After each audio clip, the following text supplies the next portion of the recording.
Hello everybody, my name is Aceface. We're in the system of Perimeter. We're here to do some T4s outside of this barren planet. No, actually I don't plan to run the sites here. I plan to run them in a very super secret spot that I wanted to show you guys.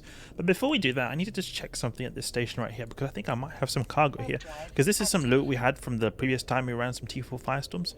I just want to see if we've got any loot we've got here, because I did have a station where I dumped a bunch of loot in that I may or may not have sold. We'll check here. Could also have some filaments as well, you know. I have an easy time collecting a bunch of these filaments because they're just so cheap. Really cheap. Really nice to have cheap filaments. You know, do an Abyss site, get crap loot. Okay, at least you didn't lose money. Maybe you lost a bit of time, but at least you didn't lose money. Is this the right Itri storage? I'm not sure if this is the right one. Oh no, it's an Ikuchi. That's where I have it. Yeah, I remember now. It's not here. So we'll check in Ikuchi, because Ikuchi is another 1.0 system that I run the Abyss sites in, and it's also less populated than Perimeter, so it's a good alternative actually. I mixed up Perimeter with Ikuchi actually, because they're both 1.0 systems. Okay, we're in Ikuchi right here. Let's warp to the restock station. That's the station that I've got stuff in, hopefully. Or, I mean, it could be that I just sold it at a previous point in time, but even if there's not loot there, I'm pretty sure that there's a bunch of filaments right there that we may be able to take use of. Okay, let's see. Item hanger. Yeah, we've got actually... Oof, we've got quite a bit of it. Oof, we've got actually quite a bit of loot right here. Look at this unstable large armor repair, multiplasmin. Okay, okay. Filaments. Oh, we've got a bunch of filaments. Okay. So we might... I'll just run these out of this station, to be honest. We can just put all the loot in here. Dank Isk right there, Dank Isk. That's the thing. When you're doing the T4 Firestorm, potentially you can get a Multiplasmid that is worth a lot. This is an example of one of those I got previously. Okay, let's see now. Where is our filaments? Where are our filaments? Okay, one here. Let's go out into the Abyss. Undock, please. I want to go back to Perimeter because I want to show you guys something. Okay, so now I'm back in Perimeter. So what I wanted to show you guys is that I have actually got something called a Deepsafe, and I wanted to just warp to it because it's a long time since I warped to it. So if you go here, we've got Deepsafe. I saved it a very long time ago, And what this is that it is basically a safe or a bookmark in space that is very far away from everything. How I got this is that if you go into an Abyss site just before downtime, and then downtime occurs and you're still in the Abyss site, when you exit, you'll exit at a very remote location in space, and you can then save that bookmark and you'll be very far away from everything. As you can see here, look, you see we're very far away from all these different celestial objects, so it's pretty fun to see that we're in a very remote location in space, very deep into the depths of Perimeter system. You can even go on the map. See now. Look here, you see we're all the way up here. It's quite funny seeing how it's just a little bubble up there. But that's the way it is. Doing covert Abyss sites, but I mean it's still very possible to find people who are doing Abyss sites like this. All you do is just do a very broad combat scan and you'll be able to find these people who are doing it like this. So it's not like, oh no, OP, you can't find it. It's just more for the lazy abyssal gankers. Then it will be a little bit harder to be found. Okay, let's get for drones, entanglement cruisers. We need to take them out because they will not be nice to have on our ship, keeping us in place, having us take full damage from Curved Tyrannos. I'm going to go for this extraction node because this tachyon lead cloud is going to seem like it's assisting us a lot, but we would also want to reduce our velocity a bit because we do not want to go too fast in the event we get thrown out of the arena. So okay, but either way, we're actually completely out now, so it's alright. I wonder if the drifty cruisers are going to go in the tachyon cloud, because then they'll be all flown right on my face, and then they might be able to mass webify me. 3.6 million, okay, decent isk for just a little cash right there, and we should be using our shield booster. And we can move some of these like that, and move some of the missiles there, and move this hammerhead like this. It's nice seeing these Scylla guys because they've got quite a bit less HP than the Ephialtes cruisers. They just feel a lot easier. I think the E-War might be slightly stronger though. It may be just my placebo effect, but I feel like the E-War, generally speaking, is quicker. Actually, now I think I know why. You know why? because I think they're a bit quicker than Ephialtes, so they're usually able to get on top of me, and because of that, they're like webifiers. They feel like they web more. It feels like they newt more because they're able to get on top of me. Okay, but we need to take out the webs here. Webs are not nice to have when you've got a battleship over there wanting to eat your face. We need to keep up transversal. It's also not nice seeing a tracking or multi-body tracking pylon because they can improve this guy's tracking even more. Taking quite a bit of damage actually. Try to go to the side a bit. Grazing shots, yeah, that's good. Need to just improve transversal, Yeah, misses completely. Okay, great. Okay, we should start shooting actually. Start completely ignoring our missiles. Gila. And the drones should start going for Charybdis soon actually. Can go with drones on Charybdis. Charybdis drones.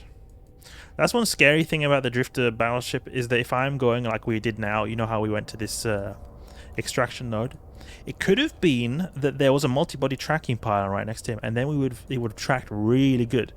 So then we might have died because then we will be taking full damage all the time. So something that I should do in the future is to be a bit more observant. See if there's a multi-body tracking pylon that it's safe for me to go like this, because otherwise if there was a multi-body tracking pylon, all I'd have to do is just burn in as quick as I can, try to orbit at the 500 range just so that I could avoid as much damage as possible, because if I'm orbiting 500 this guy is not going to hit me then. Okay, but we can sort of go to the side like this, avoiding as much damage as we can. Wrecking shot from our drones, 2.7 thousand volley. Oof, Charybdis is really going crazy right here. And we're only in a minus 50 thermal resist. I feel like Charybdis is doing a lot more damage than usual. I don't know why. It might be that the Charybdis is really far away, so they're able to land in some decent shots. But it's a bit like uneasy seeing our shields go down to this degree. Okay, but now we've got the loot. Got a little bit to the side now. We can even reload missiles because Charybdis is going to just be destroyed by the time I get in range of missiles anyway. Because the shields are gone. Main armor HP of this guy is the shields, but it's actually got a bit more armor, you know. Firestorm side, so it's going to take a bit longer with the armor. Oof, this ship looks so cool in the etheric rated skin. This is just my favorite skin on any ship by far. Really, it looks good. Oh, I can maybe not by far. The kind of skin I also think looks really cool, but this is just a skin that is one of a kind. Okay, keep a range 500. Goodbye Charybdis. Grading shots. Okay, and I might want to wait a little bit until I get my shields up to a little bit higher, like percentage, because we rely a lot on our buffer. Having no buffer, like or half our buffer gone, is like almost half our potential tank gone. I mean, we do have the most amount of regen around here, but still, we tank a lot by having such a big buffer that it takes a long time for the enemies to destroy us. So it's still like having a full buffer is nice. Is nice to have. So maybe we'll wait until we're at 75% or 70%, something like that. We do get quite a bit of a slow recharge rate when we get to these higher shield levels, just the nature of passive shield tanks, but that's what's a great thing about our booster right here that helps us push us over the edge right here. Okay, we'll jump. Wonder what wave we got now. Oh, that was a pretty slow wave. 5.5 minutes. Starving Vedmak. Oh, there's a big starving guys right here. We're gonna want to take out all these neuters. Okay, full on everything on these starving guys, because we do not want to get neutered out so that we can not use our hardeners. That's one dangerous thing about newts, is that we've only got one cat battery. We're a lot easier neutered than our typical active tank ships, and also it's not like we've got naturally very good capacitor since we're focusing on big buffer tank. So we are a bit more prone to neuts than an active tank, and you do not want to get like your multi-spectrums and everything off, because then it's going to be a lot of tank reduced. That's why I want to be a little bit wary of these neuters, but I mean, we've got a really fat tank and good DPS as well that is just going to shred these guys. Like that Vedmak went down really quickly. Like, look at shields just volleyed right there. We've got little frigates. I've got tanglers who are probably on my drones right now because they've identified the threat. My drones, my beastie drones. Oh no, look at that. My capacity is very low. And then we go for the Vedmak of. We can just make our way towards the tree by the adaptive cache is alright. Even if we get fully neutered out, we've got a big like buffer, and usually we can keep the hardeners up even if we fully get neutered out, because we get a few blips of capacity to spare.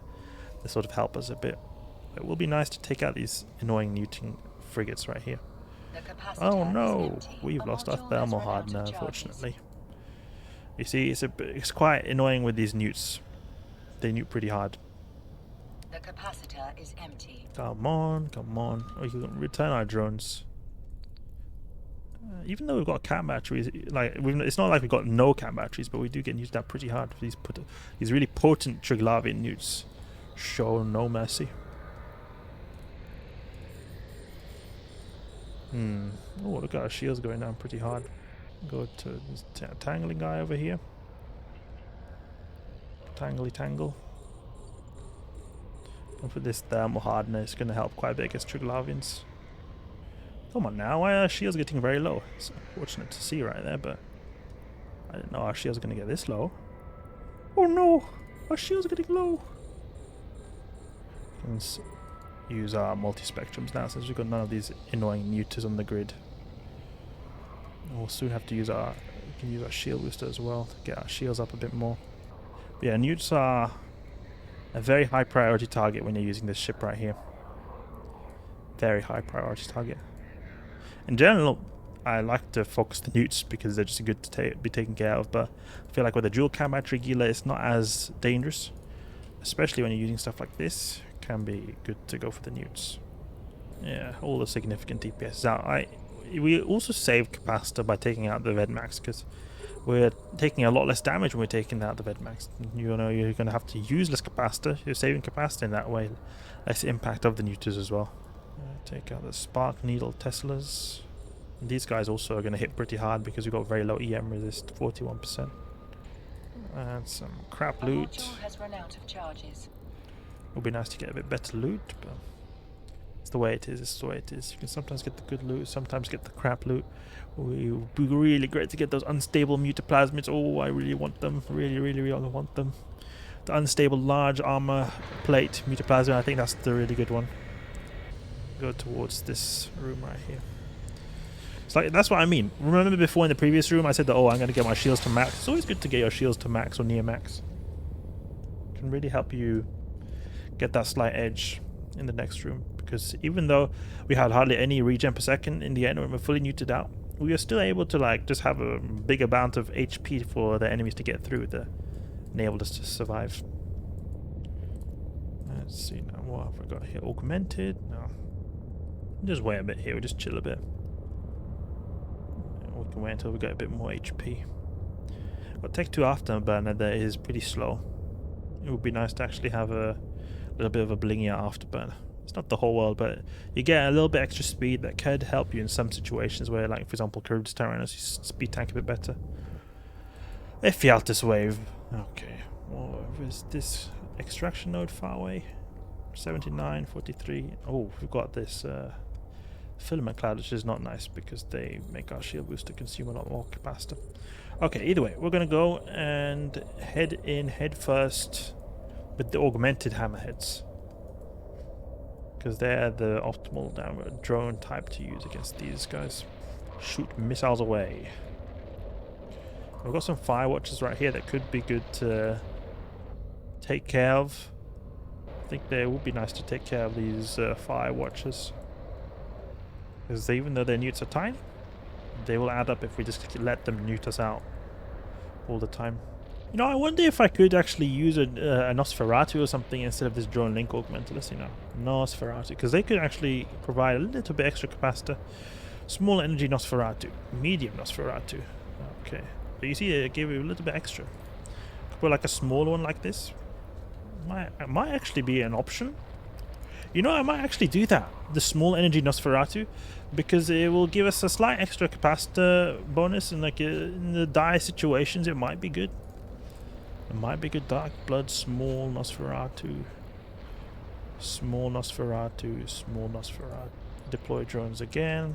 Now, I might make a slight alteration to my fit, because I mean, having a Nosferatu could, like, when we get the capacitor low like this, it would be beneficial to have like some, some capacitor, and then we would also be able to, say we're neutered out like we were before, we would be able to be in a situation where we could at least get something to maybe use like an armor hardener, like a tiny bit of capacitor, just like a tiny little boost right there from a NOS would be the difference between like a long, like a prolonged period of time with the resists on or off, which could make a big difference to our attack. So I think it actually would be a smart idea, because we very rarely, in fact never really, having to stumble into situations where we would be having to deploy drones at further than 60-kilometer range. The drone link augmenter doesn't feel like it's doing much. I mean, in some situations it could be good. Charybdis Tyrannos being very far away could be good to have a drone link augmenter, but we lock up 70 kilometers. We deploy drones 60 kilometers without drone link augmenters. That extra 10 kilometers from a drone for the drone link augmenter, I don't think it's going to be fully worth it, because the drone link augmenter gives us 20 extra kilometers range, so it feels like a lot is going to waste right there. Okay. What could we fit here? Good Nosferatu. Nosferatu II is... It would be really nice to be able to use a medium one, but unfortunately we can't fit them due to the power grid situation. We could perhaps, if we were to put a Republic fleet medium shield extender or something like that. No, we can't. Republic fleets, they use less power grid than the Caldari Navy. So I was just thinking in that regard, but it's not going to be really that big of a difference. But we could remove the Caldari Navy now that we'll have more CPU to spare, and then we'll put a Republic fleet, because Republic fleet's actually better than Caldari Navy, because it improves our signature radius actually slightly from the signature radius penalty you get from the large shield extenders. They make your signature radius bigger. The Republic fleets, they have a little bit more like a merciful debuff to your signature radius. So if you can, use the Republic fleets over Caldari Navy. The reason I use Caldari Navy just because it uses less CPU than Republic fleet. Okay, good. And we'll put the max shields now, just with our medium shield booster. Remove this. Small NOS, C-type, Nosferatu, copy A-type maybe? Copy A-type is quite expensive though, 30 million. Dark Blood, small, maybe a Dark Blood one? Oh, crap loop. Look at that crap loop, 1.6 million. How about a True Santra, small, 12 million? This Imperial Navy, small energy Nosferatu. It's 9 and 6 kilometers. Where's the Tech 2 one? I'm just thinking of the range, Good, perhaps go for like a True Sancho Imperial Navy. Could be an option. Head to the Origin Conduit, and then we put a Republic Fleet Large Shield Extend on it. Republic Fleet Large Shield Extender. Something like this could be an option. Yeah, something like this could be an option. We have the small energy Nosferatu and the Republic Fleet as well. That gives us a bit better signature radius, because 195, 201. So it's a slight difference. It won't make much of a difference really, but it's a slight difference. Okay, exit the Filament. Let's see if we've got any gankers in our deep safe. Remember our deep safe. Oh, look. There's a Gila right here. Oh. There's a Gila. He must be running Abyss sites. Let's see now. Can we just... I'm just curious. Let's just see here. Can we find Abyssal Trace? I think I had a filter for Abyssal Traces somewhere. I can check. Oh, where is our Abyssal Trace filter? I had a filter for Abyssal Trace before. Okay, no, actually, no. He's probably doing some mission or something, because we don't see any Abyssal Trace right here. But we see some wrecks though. Okay, let's dock back up. So that's a bit of T4 farming right there. Potentially we could get some improvements to our Gila actually. I think it could be an option. To get that, that extra little capacitor. Because newts, they feel very scary with this fit right here. Hope you guys enjoyed the video. If you did, please leave a like and subscribe. I'll catch you guys later.